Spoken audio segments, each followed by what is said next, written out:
Israel और Hezbollah के बीच युद्ध विराम पर सहमति बन गई है, जिसके बाद लेबनान में जश्न मनाया गया, लेकिन इजरायल में संशय की स्थिति है। राजधानी बेरूत और पूरे देश में महीनों तक भारी बमबारी के बाद लेबनान के लोग आखिरकार कुछ शांति की उम्मीद कर रहे थे, लेकिन ये सीज फायर डील ठंडे बस्ते में अब जा सकती है, क्योंकि जहां एक तरफ इजरायली सेना ने सीज फायर के शुरू होने के बाद ही 28 नवंबर को लेबनान में हिजबुल्लाह के ठिकानों पर हवाई हमला किया, तो वहीं हिजबुल्लाह ने भी पहले ही इजरायल को चेतावनी दे दी कि उनके लड़ाकों के हाथ ट्रिगर पर टिके हुए हैं। दोनों ही पक्ष एक दूसरे पर सीज फायर एग्रीमेंट का उल्लंघन करने के आरोप लगा रहे हैं।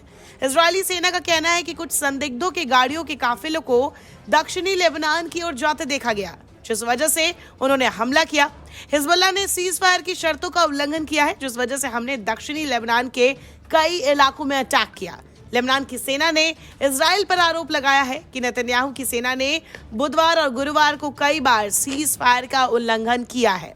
इस बीच हिजबुल्लाह ने समूह और इजरायल के बीच युद्ध विराम समझौते की घोषणा के एक दिन बाद अपना प्रतिरोध जारी रखने और फिलिस्तीनियों का समर्थन करने की कसम खाई है।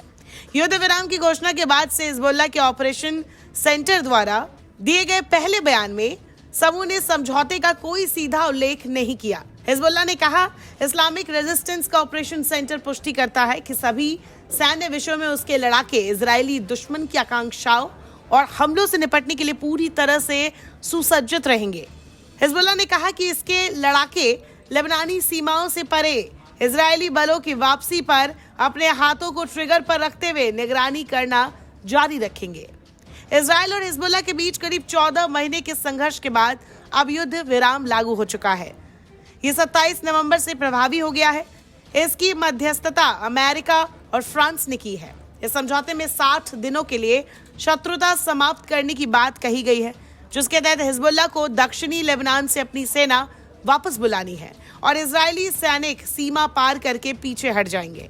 रिपोर्ट्स का अनुमान है कि करीब 1.2 मिलियन लोग विस्थापित हुए हैं और कई शहरों और गांव को भारी नुकसान पहुंचा है। ऐसे में सीज फायर लेबनान के नागरिकों के लिए राहत लेकर आया था। हालांकि जिस तरीके का माहौल है, उससे लगता है कि लेबनान इजरायल के बीच तनाव किसी भी वक्त बढ़ सकता है। नमस्कार, मैं हूं मानक गुप्ता। अगर आपको हमारा ये वीडियो पसंद आया हो तो इसे लाइक और शेयर जरूर करें, और हाँ, हमें सब्सक्राइब और फॉलो करना ना भूलें, ताकि आप देश और दुनिया की कोई खबर मिस ना करें। तो जुड़े रहिए हमारे साथ और देखते रहिए News 24।